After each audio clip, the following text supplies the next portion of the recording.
الله أكبر.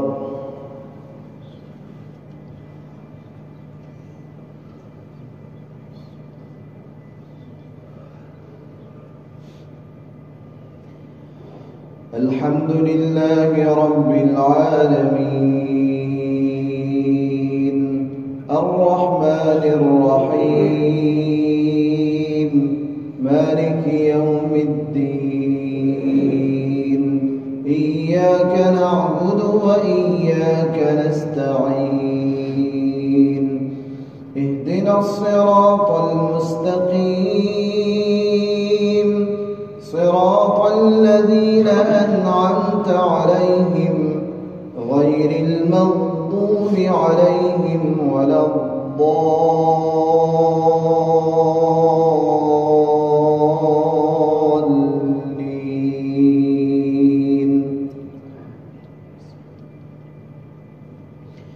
يا أيها المزمل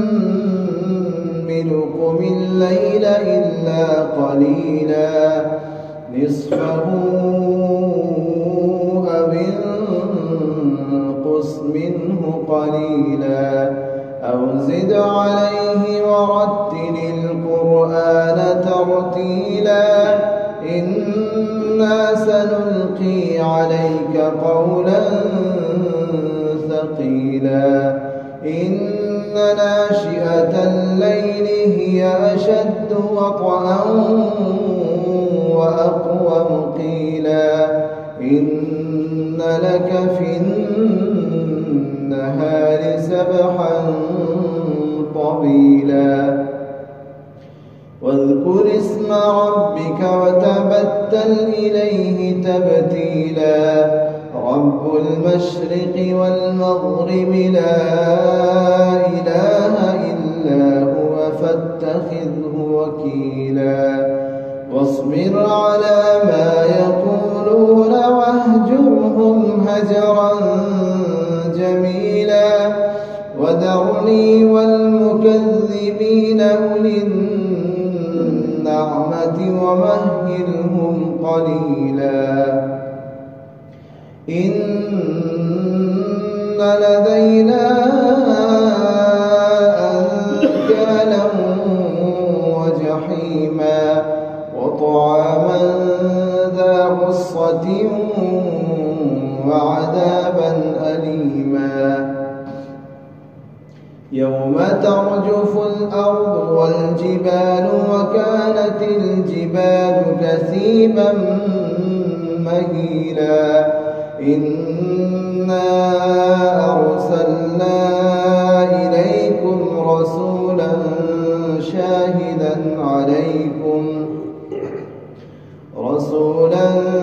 شاهدا عليكم كما أرسلنا إلى فرعون رسولا فعصى فرعون الرسول فأخذناه أخذا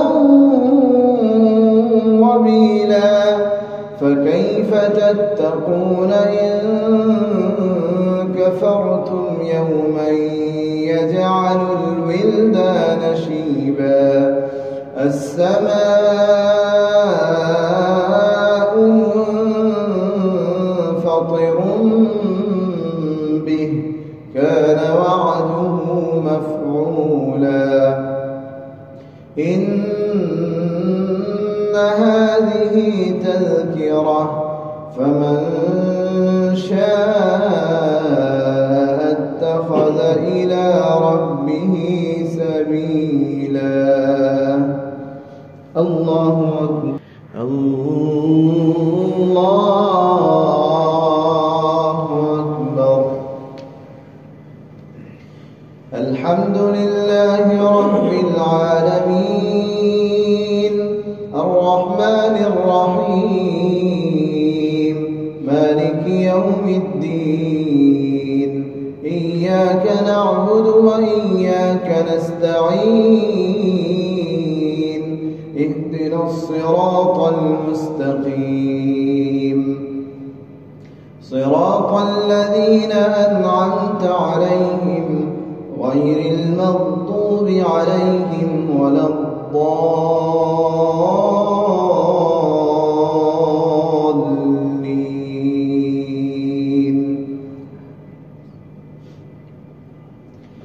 إن ربك يعلم أنك تقوم أدنى من ثلثي الليل ونصفه وثلثه وطائفة من الذين معك والله يقدر الليل والنهار. علم أن لن تحصوه فتاب عليكم فاقرؤوا ما تيسر من القرآن. علم أن سيكون منكم مرضى وآخرون يضربون في الأرض يبتغون من فضل الله وآخرون يقاتلون في سبيل الله فاقرؤوا ما تيسر منه وأقيموا الصلاة وآتوا الزكاة وأقرضوا الله قرضا حسنا وما تقدموا لأنفسكم من خير تجدوه عند الله هو خيرا وأعظم أجرا واستغفروا الله إن الله غفور رحيم. الله أكبر.